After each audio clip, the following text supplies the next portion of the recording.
Hi good morning everyone, ಗೌಡತೀಸ್ ಕಿಚನ್ಗೆ ಸ್ವಾಗತ. ನಾನು ನಿಮ್ಮ ನಂದಿನಿ ಮಾತಾಡ್ತಾ ಇದ್ದೀನಿ.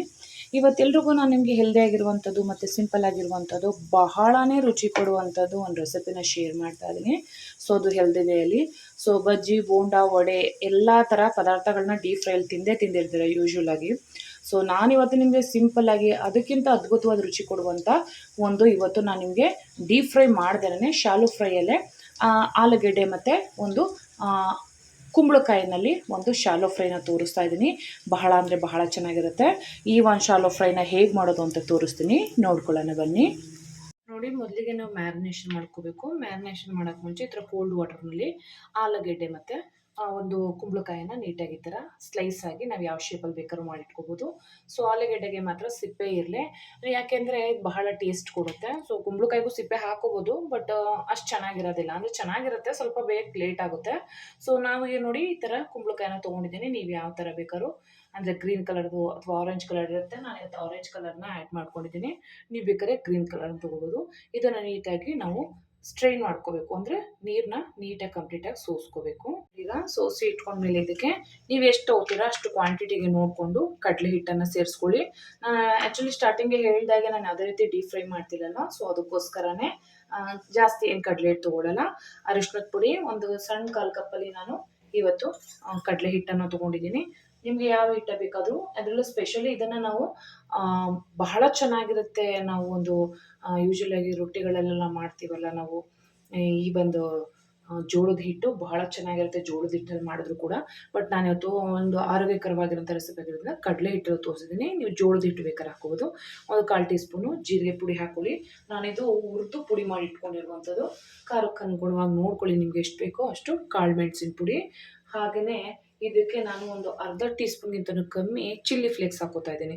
ಸೊ ನಿಮಗೆ ಚಿಲ್ಲಿ ಫ್ಲೇಕ್ಸ್ ಇಷ್ಟ ಇಲ್ಲ ಅಂದವರು ಬೇರೆ ಏನೂ ಹಾಕೊಳ್ಳೋ ಹಾಗಿಲ್ಲ. ಅಂದರೆ ಅಚ್ಕಾರದ ಪುಡಿ ಎಲ್ಲ ನಾವು ಬಜ್ಜಿಗೆಲ್ಲ ಯೂಸ್ ಮಾಡ್ತೀವಲ್ಲ, ಆ ಥರ ಎಲ್ಲ ಏನೂ ಹಾಕೊಳ್ಳೋ ಹಾಗಿಲ್ಲ.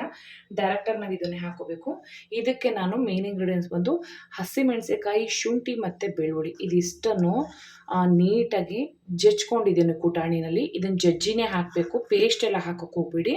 ಹಾಗೆಯೇ ರುಚಿಗೆ ತಕ್ಕಷ್ಟು ಉಪ್ಪನ್ನು ಸೇರಿಸ್ಕೊಳ್ಳಿ. ಸ್ವಲ್ಪ ಇದಕ್ಕೆ ನಾವು ರುಚಿಗೆ ಉಪ್ಪು, ಹಾಗೆ ಸ್ವಲ್ಪ ಹಿಂಗು ಆಪ್ಷನಲ್ಲು, ಬಟ್ ಹಾಕಿದರೆ ಬಹಳ ಚೆನ್ನಾಗಿರುತ್ತೆ. ಒಂದ್ಸಲ ಟ್ರೈ ಮಾಡಿದ್ರೆ ಅದು ನಿಮ್ಗೆ ಗೊತ್ತಾಗುತ್ತೆ. ಸೊ ಇದಿಷ್ಟು ಇಂಗ್ರೀಡಿಯೆಂಟ್ಸ್ನ ಹಾಕ್ಕೊಂಡು ನೀಟಾಗಿ ಫಸ್ಟು ಒಂದ್ಸಲ ಕಮ್ಮಿ ನೀರು, ಸ್ವಲ್ಪನೇ ನೀರು ಹಾಕ್ಕೋಬೇಕು. ನಾವು ಬಜ್ಜಿಗೆಲ್ಲ ಬ್ಯಾಟರ್ ಏನು ರೆಡಿ ಮಾಡ್ತೀವಿ, ಇದು ಆ ಥರ ಮಾಡೋ ಹಾಗಿಲ್ಲ. ಫಸ್ಟ್ ಇದೆಲ್ಲ ನೀಟಾಗಿ ಮಿಕ್ಸ್ ಮಾಡ್ಕೊಂಬಿಡಿ. ಒಂದ್ಸಲ ಈ ಥರ ನೀಟಾಗಿ ಮಿಕ್ಸ್ ಮಾಡ್ಕೊಂಡ್ಮೇಲೆ ನೀಟಾಗಿ ಆ ಕಡಲೆ ಹಿಟ್ಟು, ಉಪ್ಪು, ಖಾರ, ಈ ಶುಂಠಿ, ಬೆಳ್ಳುಳ್ಳಿ, ಹಸಿಮೆಣಸಿಕಾಯಿ ಎಲ್ಲ ಹೊಂದ್ಕೋಬೇಕು.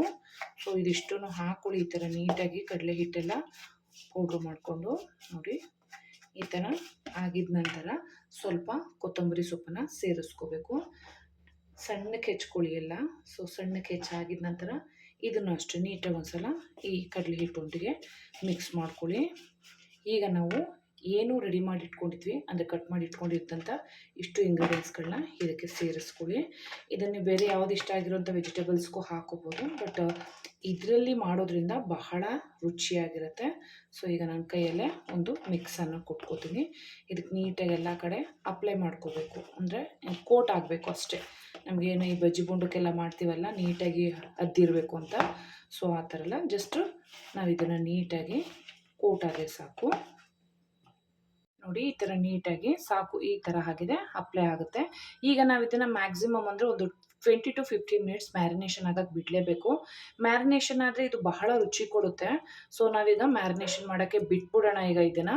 ಸೊ ನಾನೊಂದು 10 ನಿಮಿಷ ಆದ ನಂತರ ಇದನ್ನು ಯಾವ ಥರ ಫ್ರೈ ಮಾಡಬೇಕು ಅಂತ ತೋರಿಸ್ತೀನಿ ನಿಮಗೆ. ನೋಡಿ, ನೀಟಾಗಿ ಮ್ಯಾರಿನೇಷನ್ ಎಷ್ಟು ಚೆನ್ನಾಗಾಗಿದೆ. ಸೊ ನನ್ನ ವೀಡಿಯೋದಲ್ಲಿ ಏನು ಕಲರ್ ಕಾಣ್ತಿದೆ ನ್ಯಾಚುರಲ್ ಆಗೋ ಅದೇ ಕಲರೇ, ಬೇರೆ ಕಲರ್ ಏನು ಕಾಣಲ್ಲ. ಹಳದಿ ಹಾಕಿರ್ತೀವಲ್ಲ, ಸೊ ಅದಕ್ಕಾಗಿ ಚೆನ್ನಾಗಿ ಮ್ಯಾರಿನೇಷನ್ ಕೊಟ್ಬಿಡಿ, ಕಲರ್ಫುಲ್ಲಾಗಿ ಚೆನ್ನಾಗಿ ಬರುತ್ತೆ. ಸೊ ನೋಡಿ, ಈಗ ನಾನೇನು ಡೀಪ್ ಫ್ರೈ ಮಾಡ್ತಾ ಇಲ್ಲ. ಖುಷಿ ಇರೋರು ಡೀಪ್ ಫ್ರೈ ಮಾಡ್ಬೋದು, ಬಟ್ ನಾನು ಹೆಲ್ದಿ ವೇ ಅಂತ ಸ್ಟಾರ್ಟಿಂಗಲ್ಲಿ ಹೇಳಿರೋ ಆಗಿದೆ. ಸೊ ನಾನು ಆಲ್ರೆಡಿ ಆಲ್ಮೋಸ್ಟ್ ಡೀಪ್ ಫ್ರೈ ತಿನ್ನೋದು ಬಹಳನೇ ಕಮ್ಮಿ. ಹಾಗಾಗಿ ನಾನೀಗ ಡೀಪ್ ಫ್ರೈ ತಿನ್ನೋದಿಲ್ಲ. ಇದನ್ನು ನಾನು ಶಾಲೋ ಫ್ರೈನೇ ಮಾಡ್ಕೋತೀನಿ. ಚೆನ್ನಾಗಿ ಎಣ್ಣೆ ಕಾದಿರೋದಕ್ಕೆ ನೋಡಿ, ಈ ಥರ ನಿಮಗೆ ಎಷ್ಟೆಷ್ಟು ಪ್ಲೇಸ್ ಬೇಕೋ ಅಷ್ಟಷ್ಟು ನೋಡಿಕೊಂಡು ನೀಟಾಗಿ ಎಲ್ಲವನ್ನು ಕೂಡ ಈ ಥರ ಒಂದೇ ಸಲ ನೀಟಾಗಿ ಹಾಕೊಳ್ಳಿ. ಬಹಳ ಅಂದರೆ ಬಹಳ ಚೆನ್ನಾಗಿರುತ್ತೆ. ನೀವು ತಿಂತಾಯಿದ್ರೆ ಮತ್ತೆ ಮತ್ತೆ ತಿಂತೀರ, ಅಷ್ಟು ಚೆನ್ನಾಗಿರುತ್ತೆ. ಸೊ ಈಕ್ವಲಾಗಿ ನಿಮ್ಗೆ ಎಷ್ಟೆಷ್ಟು ಬೇಕು ಅಷ್ಟಷ್ಟು ಹಾಕ್ಕೊಳ್ಳಿ. ನಾನೀಗ ಫಸ್ಟ್ ಬ್ಯಾಚು ನೀಟಾಗಿ ಹಾಕೋತೀನಿ. ಎಲ್ಲ ನೀಟಾಗಿ ಹಾಕ್ಕೊಂಡು ಬೇಕಿದ್ರೆ ನೀವೀಗ ಉಪ್ಪು ಖಾರ ಏನಾದರೂ ಬೇಕು ಅನಿಸಿದ್ರೆ ನಾನು ಹೇಳಿದಾಗೆ ಆಲ್ರೆಡಿ ನೀವು ಸ್ವಲ್ಪ ಚಿಲ್ಲಿ ಫ್ಲೇಕ್ಸು ಸಾಲ್ಟ್ ಎಲ್ಲ ಸೇರಿಸ್ಕೋಬೋದು. ಬಟ್ ನಾನು ಸ್ಟಾರ್ಟಿಂಗ್ಗೆ ತೋರಿಸಿರೋ ಹಾಗೆ ಏನು ಬೇಡ ಅನಿಸುತ್ತೆ, ಪರ್ಫೆಕ್ಟಾಗಿದೆ ನಾನು ತೋರಿಸಿರೋಂಥದ್ದು. ನೋಡಿ ನೀಟಾಗಿ ಹಾಕ್ಕೊಂಡು ಈಗ ನಾನು ಫಸ್ಟ್ ಬ್ಯಾಚ್ಗೆ ಹಾಕ್ಕೊಂಡಿದ್ದೀನಿ. ಸೊ ಇದನ್ನು ಎರಡೂ ಕಡೆ ನಾನು ಮೀಡಿಯಮ್ ಟು ಹೈ ಫ್ಲೇಮಲ್ಲಿ ಇಟ್ಕೊಂಡು ಅಂದರೆ ಚೆನ್ನಾಗಿ ಇದನ್ನು ಶಾಲೋ ಫ್ರೈ ಮಾಡ್ಕೊಳ್ಳೋಣ. ಈಗ ಒಂದು ಕಡೆ ಆಗಿದೆ, ಮತ್ತು ನಾವು ಈಗ ಒಂದು ಕಡೆ ಟಚ್ ಮಾಡಬಾರ್ದು, ಅದು ನೀಟಾಗಿ, ಯಾಕೆಂದರೆ ಕೋಟಿಂಗ್ ಎಲ್ಲ ಬಿಟ್ಟೋಗ್ಬಿಡುತ್ತೆ. ಸೊ ನಾವು ಹಸಿ ಇದ್ದಾಗಲೇ ಇನ್ನೂ ಫ್ರೈ ಮಾಡೋದಿದ್ದಾಗಲೇ ಕೈ ಹಾಕ್ಬಿಟ್ರೆ, ಸೊ ನೋಡಿ ಎಷ್ಟು ಚೆನ್ನಾಗಿ ಕ್ರಿಸ್ಪಾಗಿ ನಿಮಗೆ ಕಾಣ್ತಾ ಇರಬೇಕು. ಸೊ 2 ಸ್ಪೂನ್ ಸಹಾಯದಿಂದ ನಿಮಗೆ ಹೇಗೆ ಅನುಕೂಲ ಆಗುತ್ತೆ ಹಾಗೆ ನೀಟಾಗಿ ಇದನ್ನು ಫ್ಲಿಪ್ ಮಾಡ್ಕೊಳ್ಳಿ. ಬಹಳ ಅಂದರೆ ಬಹಳ ಚೆನ್ನಾಗಿರುತ್ತೆ. ಸೊ ನಾವು ಡೀಪ್ ಫ್ರೈ ತಿನ್ನೋದಕ್ಕಿಂತ ಈ ಸಲ ಒಂಥರ ಶಾಲೋ ಫ್ರೈ ಮಾಡ್ಕೊಂಡು ತಿನ್ನೋದ್ರಿಂದ ನಮಗೆ ಗೊತ್ತೇ ಆಗೋಲ್ಲ ಇದು ಶಾಲೋ ಫ್ರೈನ ಅಂತ. ಅಷ್ಟು ಕ್ರಿಸ್ಪಾಗಿ ಸೇಮು ಡೀಪ್ ಫ್ರೈಯಲ್ಲಿ ಏನಿರುತ್ತೆ ಸೊ ಅದೇ ಥರನೇ ಟೇಸ್ಟ್ ಇರುತ್ತೆ. ನೋಡಿ ಒಂದು ಸೈಡು ಬೇಯೋಕ್ಕೆ ಮುಂಚೆನೇ ನಾವು ಮುಟ್ಟಬಾರ್ದು. ನೋಡಿ ಈಗ ನೀಟಾಗಿ ಈಗ ಈ ಕಡೆಯೂ ಕೂಡ ಚೆನ್ನಾಗಿ ಕ್ರಿಸ್ಪ್ ಆಗೋವರೆಗೂ ಫ್ರೈ ಮಾಡ್ಕೊಳ್ಳೋಣ. ನೋಡಿ ಈಗ ನೀಟಾಗಿ ನಿಮಗೆ ಗೋಲ್ಡನ್ ಬ್ರೌನ್ ನೀಟಾಗಿ ಕಾಣಿಸುತ್ತೆ ಆಗಿರೋದು, ಫ್ರೈ ಆಗಿರೋದು. ಸೊ ಎಣ್ಣೆ ಕೂಡ ಅಷ್ಟೇ ನಾನು ತೋರಿಸ್ತಿದ್ದೀನಲ್ಲ, ಏನು ಒಂದೇ ಒಂದು ಡ್ರಾಪ್ ಎಣ್ಣೆ ಇರಲ್ಲ. ಸೊ ನಾನು ತೋರಿಸಿರೋ ಮೆಥಡಲ್ಲಿ ಮಾಡಿದ್ರೆ, ಸೊ ನೋಡಿ ಈಗ ಆಗಿದೆ. ಇದೆಲ್ಲನೂ ಕೂಡ ನಾನು ಒಂದು ಪ್ಲೇಟ್ಗೆ ಟ್ರಾನ್ಸ್ಫರ್ ಮಾಡ್ಕೋತೀನಿ. ಸೊ ಬೇಡ, ಡೀಪ್ ಫ್ರೈ ಮಾಡಿರೋದಕ್ಕಿಂತಲೂ ಬಹಳ ಟೇಸ್ಟಿಯಾಗಿರುತ್ತೆ ನಾನು ತೋರಿಸಿರೋ ಮೆಥಡಲ್ಲಿ ಮಾಡಿದ್ರೆ. ಸೊ ನೋಡಿ ಇದೇ ಥರ ಎಷ್ಟು ಕ್ರಿಸ್ಪಾಗಿದೆ ಅಂದರೆ ತಿಂತಾಯಿದ್ರೆ ಮತ್ತೆ ಮತ್ತೆ ತಿನ್ನೋಣ ಅನಿಸುತ್ತೆ. ಸೀರಿಯಸ್ಲಿ ಅಷ್ಟು ಚೆನ್ನಾಗಿರುತ್ತೆ. ಸೊ ನಾನೀಗ ಎಲ್ಲವನ್ನು ಕೂಡ ನೀಟಾಗಿ ಪ್ಲೇಟ್ಗೆ ಟ್ರಾನ್ಸ್ಫರ್ ಮಾಡ್ಕೊತೀನಿ. ನೋಡಿ ಎಲ್ಲವನ್ನು ಕೂಡ ಪ್ಲೇಟ್ಗೆ ಟ್ರಾನ್ಸ್ಫರ್ ಮಾಡ್ಕೊಂಡಿದ್ದೀನಿ. ನೋಡೋಕ್ಕೆ ಹೇಗೆ ಕಾಣಿಸ್ತಾ ಇದೆಯೋ ತಿನ್ನೋಕ್ಕೂ ಅಷ್ಟೇ ಅದ್ಭುತವಾಗಿರುತ್ತೆ. ಒಂದು ಸಲ ನೀವು ಇದನ್ನು ಟ್ರೈ ಮಾಡಿದ್ರೆ ನೆಕ್ಸ್ಟು ನೀವು ಈ ನಾನ್ ವೆಜ್ಜಲ್ಲಿ ಕಬಾಬ್ ಗಿಬಾಬ್ ಎಲ್ಲ ತಿಂತಾ ಇರ್ತೀರಲ್ಲ, ಸೊ ಆ ಕಬಾಬ್ಗಳನ್ನೆಲ್ಲ ಬಿಟ್ಟೇ ಬಿಡ್ತೀರ, ಅಷ್ಟು ಅದ್ಭುತವಾಗಿರುತ್ತೆ. ಸೊ ಇದನ್ನು ನಿಮ್ಗೆ ಇಷ್ಟವಾಗಿರುವಂಥ ಬಾಳೆಕಾಯಿ ಬೇರೆ ಪದಾರ್ಥದಲ್ಲೂ ಮಾಡ್ಬೋದು.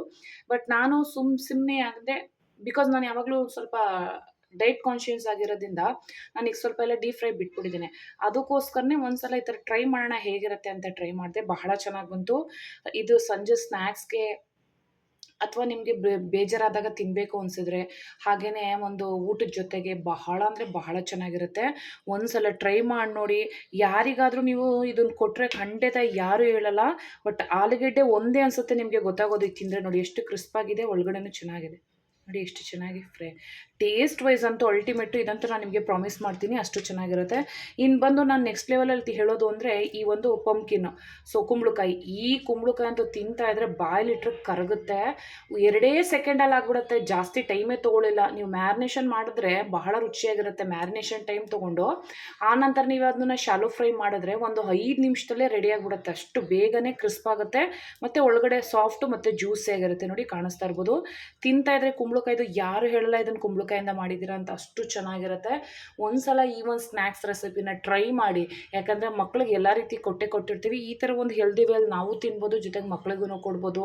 ನೀವು ಇದನ್ನು ಸಂಜೆವರೆಗೂ ಇಟ್ಟರು ಕೂಡ ಇದು ಸಾಫ್ಟಾಗಿರುತ್ತೆ ಮತ್ತು ಕ್ರಿಸ್ಪ್ ಆಗೇ ಇರುತ್ತೆ. ಯಾವುದೇ ರೀತಿಯಾದಂಥ ತುಂಬಾ ಒಂಥರ ಒದ್ದೆ ರೀತಿಯಲ್ಲಿ ಏನೂ ಇರೋದಿಲ್ಲ, ಬಹಳ ಚೆನ್ನಾಗಿರುತ್ತೆ.